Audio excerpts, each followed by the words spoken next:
বিসমিল্লাহির রহমানির রহিম। আসসালামু আলাইকুম দর্শক শ্রোতা, আশা করি সবাই ভালো আছেন। আমিও আল্লাহর রহমতে আপনার দোয়ায় ভালো আছি। নতুন বছর শুরু হয়েছে, আমাদের সবারই প্ল্যান আছে যে এটা করব, হয় বাড়ি করব, নাই গাড়ি করব, নাই ভালো চাকরি করব, নাই ভালো ব্যবসা করব, বা ভালো লেখাপড়া করব। সব প্ল্যান ভালো আছে, ঠিক আছে, পজিটিভ চিন্তা ভালো আছে। এখন আমাদের যে আল্লাহ পাক এই বডিটা দান করছেন, এই বডিটা একটা আমানত স্বরূপ দান করছেন। আমি আপনি যদি আমাদের শরীরটা ভালো থাকে, তবে আমরা কিন্তু অন্য আদার যে ফ্যাসিলিটি রয়েছে, যেগুলো বাড়ি গাড়ি, পরিবার বা যে কোনো আনন্দ উপভোগ করতে সবচেয়ে প্রয়োজন বেশি কোনটা জানেন? আমাদের শারীরিক সুস্থতা। আয়ু হলো দুই রকম, একটা হলো সুস্থ আয়ু, একটা হলো অসুস্থ আয়ু। ধরেন আল্লাহ পাক আমাকে বাঁচা রাখছে, সুস্থভাবে বাঁচা রাখছে, এটা হলো সুস্থ আয়ু। আমি অসুস্থ হয়ে বিছনায় পড়ে আসি বা হাসপাতালে আসি, এটা হলো অসুস্থ আয়ু।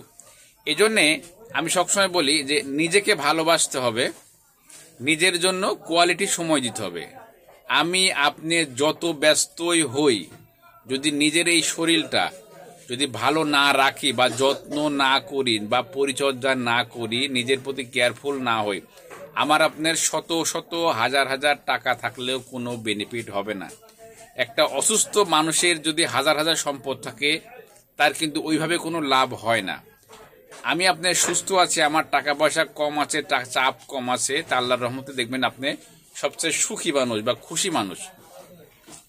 এই জন্য আমাদের যে বদভ্যাসগুলো রয়েছে, সেই বদভ্যাসগুলো আস্তে আস্তে বাদ দিতে হবে এবং নিজের মন থেকে বাদ দিতে হবে। নিজেকে ভালোবাসতে হবে, নিজের জন্য কোয়ালিটি সময় দিতে হবে। আপনি যত ব্যস্তই থাকেন, আপনার কিছু সময় রোদে দাঁড়াতে হবে, 10 মিনিট 5 মিনিট, কিছু সময় এক্সারসাইজ করতে হবে, কিছু সময় শ্বাসের ব্যায়াম করতে হবে, আর্লি ঘুমাইতে হবে, সকাল সকাল উঠতে হবে, স্বাস্থ্যকর খাবার, প্রাকৃতিক খাবারগুলো দেখে শুনে বুঝে খেতে হবে। বাংলাদেশে অনেক ভালো ভালো খাবার পাওয়া যায়, যেগুলো আমরা অনেক সময় ভালো খাবার অনেক সময় মূল্যায়ন করি না বা দাম দিই না, কিন্তু ভালো খাবারগুলো খাবেন, খুবই ভালো পাওয়া যায়, নিজের ইচ্ছা হলে খুঁজলেই পাওয়া যায়। অর্গানিক জিনিস খাবেন, সুস্থ থাকবেন। একটা জিনিস মনে রাখবেন, এই শরীরটা আল্লাহ পাক দান করেছে আমাদের আমানত স্বরূপ, এটা একসময় আল্লাহ পাক নিয়ে নেবে। কিন্তু এই শরীরের উপর যদি আমরা অবিচার করি, অত্যাচার করি, খারাপ জিনিস এর ভিতরে ঢোকাই, তাহলে অবশ্যই এটা বেশি দিন লাস্টিং করবে না বা অসুস্থ হবে। ধরেন আপনার একটা বাইক আছে, এই বাইকটাতে যদি আমরা পেট্রোল বা ডিজেল যদি কিনতে যাই, তাহলে অনেক সময় ভাবি না যে কোন ফিলিং স্টেশনের পেট্রোলটা ভালো, কোন মোবিলটা ভালো। কারণ আমরা জানি যে বাইকের ভিতরে যে পেট্রোল বা ডিজেল বা মোবিলটা দিব, এই মোবিলটা যদি ভেজাল হয়, তাহলে বাইকের সার্ভিসটা বেশি দিন চলবে না। তেমনি আমার আপনার দেহটাতে যদি আমরা ভালো পণ্য, অর্গানিক পণ্য না দিই, তাহলে অবশ্যই এই ইঞ্জিনটা, মানব দেহের যে ইঞ্জিনটা ভালো সার্ভিস দিবে না। এই জন্যে আমি সবসময় বলি যে আপনি আপনার যদি হুঁশ করে, আমার আর একটা জিনিস মনে রাখতে হবে, ভালো কাজে অর্গানিক জিনিস আমাদের ইচ্ছা এই পরে নিচ্ছি, পরে খাবো, এটার কাজ কি হয়, এর ব্যাড নানা নেগেটিভ চিন্তা চলে আসে। কিন্তু অর্গানিক জিনিসের ব্যাড সাইড ইফেক্ট খুবই কম, এবং অর্গানিক জিনিস নিজের ইচ্ছায় খাবেন, নিজে খাবেন, পরিবারকে খাওয়াবেন।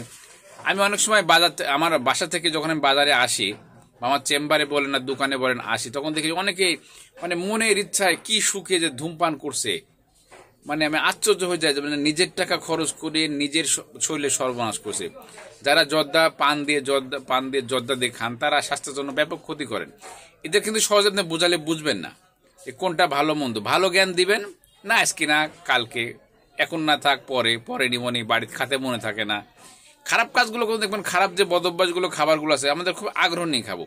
বাসায় যদি ভাজা পোড়া কেউ নেবেন, দেখবেন যে বড়া লাগবে না, ভাজা পোড়া খুব আগ্রহ নিয়ে খাবে, কারণ ওটা হলো খারাপ জিনিস।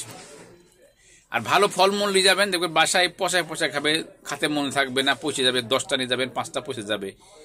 এই যে আমাদের মন থেকে যে খারাপ জিনিসের প্রতি একটা আগ্রহ থাকে, হ্যাঁ, এইগুলো আমাদের বাদ দিতে হবে। আমি বলি যে শরীর আল্লাহ তাআলার অনেক বড় নিয়ামত।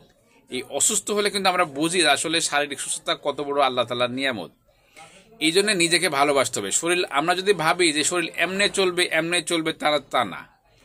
এটার একটা সব জিনিসের পজিটিভ নেগেটিভ বিষয় আছে। আমরা যদি এর ভালো পেট্রোল ইঞ্জিন অর্গানিক খাবারগুলো দিই, তাহলে অবশ্যই আমাদের শরীরটা ভালো দিন লাস্টিং করবে। আর প্রাকৃতিক খাবারের প্রাকৃতিক জিনিস ব্যবহার করবেন, প্রাকৃতিক খাবার খাবেন, দেখবেন আল্লাহর রহমতে আপনি অনেক ভালো থাকবেন, অনেক সুস্থ থাকবেন। আর আমাদের যে বদ অভ্যাসগুলো আছে, বদ খাবার অভ্যাসগুলো আছে, সেগুলো যদি আমরা হলো মানে নিজের মন থেকে আস্তে আস্তে না ছাড়ে, তাহলে কিন্তু জোর করে হবে না। আমি আপনার বললেও হবে না, আপনার মনের ইচ্ছা লাগবে ভালো কাজ করতে, ভালো কাজ করতে মনের ইচ্ছা লাগবে। আর আমরা অনেক সময় দেখি যে অতিরিক্ত ফাস্টফুড খাই। অতিরিক্ত ফাস্টফুড খাওয়া স্বাস্থ্যের জন্য ব্যাপক ক্ষতিকর, ব্যাপক ক্ষতিকর, ব্যাপক ক্ষতিকর। যদি আমরা সেটা বুঝি, একটা জিনিস মনে রাখবেন, যদি আমরা মন থেকে উপলব্ধি না করতে পারি যে কোনটা ভালো কোনটা মন্দ, তাহলে কিন্তু আমরা কেউ আমাদের বোঝাতে পারবে না। আমি যদি না বুঝি, আমাকে কেউ বোঝাতে পারবে না। আমি যদি খারাপ জিনিসের উপলব্ধি না করতে পারি যে এটা খারাপ বা খারাপ খাবার, তাহলে কিন্তু আমাদের কেউ বোঝাতে পারবে না। আমি যদি মনে করি যে এই ভালো খাবারগুলো, অর্গ্যানিক খাবারগুলো ভালো খাবার, আমরা মন থেকে খাওয়া উচিত, আগ্রহ নিয়ে খাওয়া উচিত, তাহলে কিন্তু আমরা বুঝতে পারবো না যে আসলে অর্গ্যানিক জিনিসের কি ফজিলত রয়েছে। তো সবাই হাত জোর করে অনুরোধ করি যে আমাদের যে খারাপ খাবার অভ্যাসগুলো রয়েছে, বিশেষ করে মাদক থেকে শুরু করে সবকিছু, ফাস্টফুড, এগুলো আমরা আস্তে আস্তে বাদ দিই এবং অর্গ্যানিক খাবার খাই, নিজেকে ভালোবাসি, নিজের জন্য কোয়ালিটি সময় দিই। সবাই ভালো থাকুন আর সবসময় পজিটিভ চিন্তা করবেন। পজিটিভ চিন্তা করলে আপনি সুস্থ থাকবেন। পৃথিবীতে ভালো মন্দ মিলেই পৃথিবীর কোনো রাষ্ট্রে 100% ভালো পাবেন না। ভালো মন্দ মিলেই পৃথিবী। আপনাকে দেখে শুনে বুঝে চলতে হবে এবং পজিটিভ চিন্তা করতে হবে, পজিটিভ খাবার করতে হবে, তবে আল্লাহর রহমতে আপনি সুস্থ থাকবেন। আর বেশি বেশি ভালো কাজ করার চেষ্টা করবেন। ভালো কাজ করলেও কিন্তু মানুষের মন ভালো থাকে। আল্লাহ হাফেজ।